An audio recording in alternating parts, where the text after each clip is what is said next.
अस्सलाम वालेकुम गाइस, मैं मोहम्मद नईम और तुम देख रहे हो मेरा यूट्यूब चैनल पंजाबी व्लॉग 133। मेरे चैनल तो खुश आमदीद। उम्मीद करता हूँ सब खैरियत होंगे। अल्लाह पाक सब अपने ज़िम्मेदारी ਦੇ ਵਿੱਚ रखे। ये हुणे थोड़ी देर पहले एक हादसा आया, अल्लाह ताला माफ़ करे कि इतना बुरा एक्सीडेंट मैं कहा मैं तुहानू शेयर करा तो तुहानू दिखाना कि भी देखो जल्दबाजी के नतीजे की होंगे ने। अगर चैनल तो नवे तो चैनल जल्दी कर दो सबसक्राइब और बैल आइकन तक कर दो क्लिक, ताकि तुहानू मेरी हर आने वाली वीडियो सब तो पहले जल्दी उसका नोटिफिकेशन मिल जाए। तो तुहानू मैं दिखाना कि भी किस तरह हादसा पेश आया। अल्लाह ताला माफ़ करे जी, जल्दबाजी इतनी कि ना कि बस यह हुण सामने इस जगह तो मोटरसाइकिल मतलब स्लिप होंदा घड़ीसदा होया गया और वो काफ़ी अगे तक हजे तक बैठे हुए। और देखो इतनी दूर तक मोटरसाइकिल रिड़दा होया गया और सड़क के उत्ते हालांकि ना कुत्ते खड़े हुए सी। वो एक दो मोटरसाइकिल पहले गुजरे, उन्होंने भी कुत्ते पै रहे सी, भौंक रहे सी ना। तो मोटरसाइकिल इतनी स्पीड दे विच सी, कुत्तियां दे विच टकराया। तो बस अल्लाह ताला माफ़ करे, बचत हो गई। मैनूं लगदा कोई ज़्यादा जानी नुकसान नहीं होया। खड़े हुए ने हजे रोड ते, अल्लाह ताला माफ़ फरमाए बस।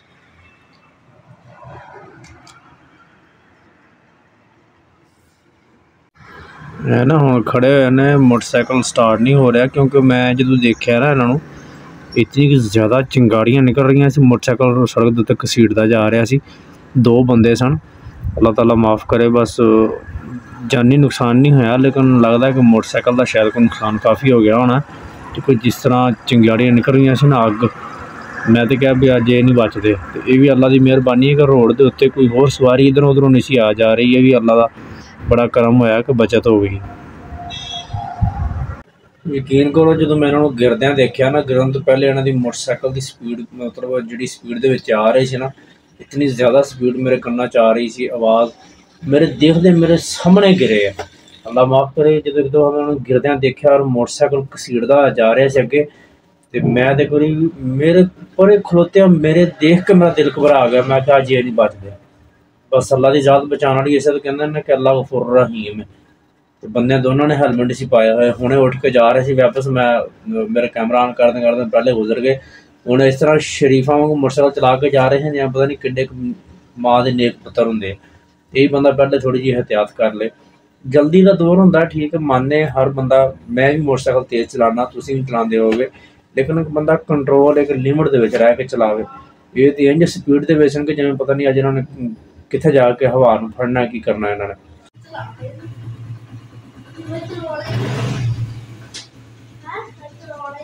ले लिया लिया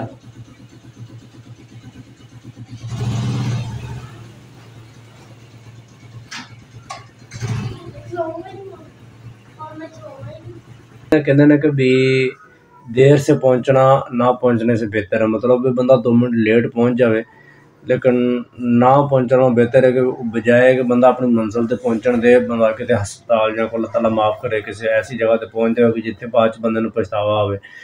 ठीक है, जरूर समझदा इस चीज़ नूं कि भी बाज़ इंसान नूं जल्दी भी करनी पैंदी, कोई ऐसी वजूहत होंदियां ने, लेकिन रात का टाइम होवे और कोई जल्दबाजी नहीं है, रोड वेला होवे, फिर भी बंदा इस तरह के काम करे। तो पर खैर चलो, अल्लाह पाक ने करम किया, उन्होंने बचत हो गई।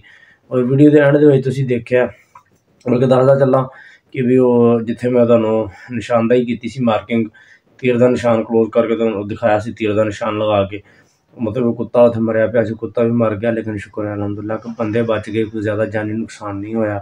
वीडियो के अंदर मैं तुहानूं पहले दस भी चुकिया। तो घर पहुंचा, तो घर पहुंच के मैं तुहानूं जैसा कि दिखाया कि वीडियो के छोटा बच्चा मोटरसाइकिल चला रहा है। ਇਹੋ ਜਿਹੇ बच्चे यानी कि नुकसान भी नुकसान का सबब भी बनते हैं बहुत ज़्यादा।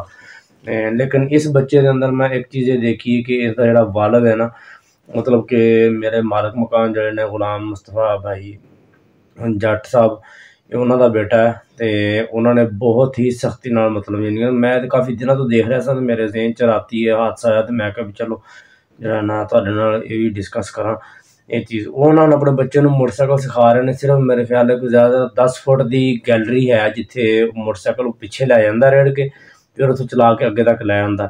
ਉਹਦੇ ਵਾਲਦ ਸਾਹਿਬ ਨੇ ਉਹਨੂੰ ਇਹ ਕਿਹਾ ਹੈ ਕਿ ਬਸ ਸਿਰਫ ਇਸ ਗੈਲਰੀ ਦੇ ਵਿੱਚ, ਹਾਲਾਂਕਿ ਬਾਹਰ ਗਲੀ ਵੀ ਹੈ ਲੇਕਿਨ ਗਲੀ 'ਚ ਨਹੀਂ ਕੱਢਣ ਦਿੰਦੇ। ਉਹ ਕਹਿੰਦੇ ਨੇ ਕਿ ਇਸ ਗੈਲਰੀ ਦੇ ਅੰਦਰ ਹੀ ਤੂੰ ਸਿਰਫ ਮੋਟਰਸਾਈਕਲ ਨੂੰ ਕਿੱਕ ਮਾਰ, ਸਟਾਰਟ ਕਰ। ਪਹਿਲੇ ਸਟਾਰਟਿੰਗ ਦੇ ਵਿੱਚ ਸਿਰਫ ਸਟਾਰਟ ਕਰਦਾ ਸੀ, उस तो बाद फिर कुछ दिन स्टार्ट करना उन्हें सिखाया, फिर उस तो बाद हुण गियर लगा के कहंदे ने कि 10 फुट के अंदर अंदर बस इनू गड्डी नूं तू चलाना सीख, कंट्रोल करना सीख। ते इत्थों तक कि अजे उन्होंने बाजार च भी नहीं कड्ढिया, कहंदे ने कि जब तक तू वड्डा नहीं हो जांदा तेरे दोवें पैर थल्ले नहीं लग जांदे ते तैनूं मोटरसाइकिल नहीं चलाउण देना। यह चीज़ बज़ाते खुद मैनूं बहुत अच्छी लगी है। अगर इस तरह ही हर वालदैन अपने बच्चों की तरबियत करे तो मेरा ख्याल है कि असीं हादसों के विच साडा कम से कम मेरा जिद्दां ख्याल है कि 60 तो 70% हादसों के विच कमी का सबब बन सकदा है। ते अगर हर वालदैन अपने बच्चों की गौर फिक्र करे, उन्होंने समझावे तो बहुत ज़्यादा कंट्रोल हो सकता इन्हां चीज़ों से। बाकी दुआ करदा कि अल्लाह खैर करे, अल्लाह पाक सब नूं अपनी ज़ुबान च रखे। उम्मीद करता हूं तुहानूं वीडियो अच्छी लगी होगी। वीडियो अच्छी लगी हो तो लाइक कर दिया करो, कमेंट्स कर दिया करो। चैनल पर अगर वीडियो नवीं देख रहे हो तो चैनल में सबसक्राइब कर दिया करो, बैल आइकन पर क्लिक कर दिया करो। मिलते हैं नेक्स्ट किसी अच्छी वीडियो नाल, तब तक अपना ख्याल रखो। अल्लाह हाफिज़।